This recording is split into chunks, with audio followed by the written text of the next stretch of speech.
Assalamualaikum warahmatullahi wabarakatuh. Buku yang ada di tangan saya sekarang ini bertajuk Cinta di Rumah Hassan Al-Banna. Ia dikarang oleh Muhammad Lili Nur Aulia. Diterbitkan oleh Alam Raya Enterprise. Persoalan mendidik, mentarbiah anak-anak adalah isu asas dalam kehidupan keluarga dan bermasyarakat. Mentarbiah amat penting dalam menjaga kesinambungan generasi manusia sepanjang kehidupan manusia itu sendiri sampai hayat dunia ini berakhir. Baik buruknya generasi, bahkan juga generasi tua amat bergantung kepada sistem dan falsafah pendidikan yang dilaluinya, termasuk persekitaran di mana dia berada. Oleh itu, Al-Quran dalam banyak ayat disebut bagaimana pendidikan terhadap anak-anak harus jelas dengan asas yang kukuh, bermula dan berterusan menanamkan pendidikan akidah dan keyakinan kepada Allah Subhanahu wa Ta'ala, diikuti dengan ilmu, menanamkan ruhul jihad, keikhlasan dan amal soleh. Sudah pasti peranan ibu bapa dan juga institusi pendidikan serta sikap positif masyarakat persekitaran amat menentukannya.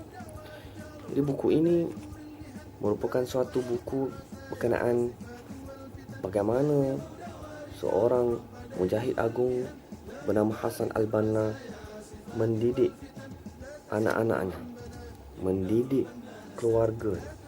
Dalam hadis dengan jelas menyebut anak itu mahu menjadi apa bergantung kepada kedua ibu bapanya. Mahu diberi warna dan arah mana anak itu yang lahir dalam keadaan fitrah, bagaimana mestinya berpandu kepada Al-Quran dan Sunnah. Sudah pasti keteladanan ini dalam mendidik anak-anak adalah Nabi Muhammad sallallahu alaihi wasallam. Nabi sallallahu alaihi wasallam menyebut adabani rabbi fa ahsanu ta'dibi. Yang mendidik aku adalah Tuhanku dan Tuhanlah yang menyempurnakan pendidikan itu. Jelas dalam hal ini mentarbiah anak-anak dasarnya adalah tarbiyah Islamiah dengan formula pendidikan Islamiah bersepadu.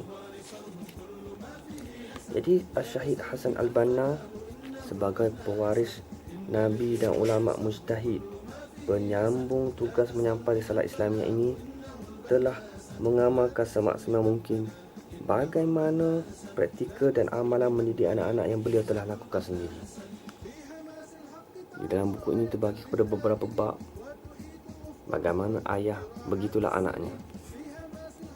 Siapakah aktor penting di sebalik proses ketokohan Hassan Al-Banna? Siapa yang mendidik beliau?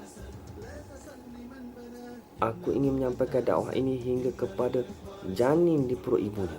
Itu kata-kata Hassan Al-Banna. Seterusnya dalam bab yang keempat, mengajak kita melalui buku ini bertamu ke rumah Hassan Al-Banna. Apa yang ada di sekitar rumah Hassan Al-Banna. Dan bagaimana dalam bab yang kelima, menerangkan tentang didikan Hassan Al-Banna kepada anak-anaknya. Apakah perkara-perkara yang ditarbiah oleh Hassan Al-Banna terhadap anak-anaknya yang melahirkan mujahid-mujahid Islam yang meneruskan perjuangan Islam di atas muka bumi Allahu Subhanahu wa Ta'ala ini. Dalam bab yang keenam, memberikan sedikit petikan wawancara Saiful Islam Al-Banna, anak kepada Imam Syahid Hassan Al-Banna, dan memberitahu bahawa ayahku pemimpin yang telah disediakan Allah Subhanahu wa Ta'ala.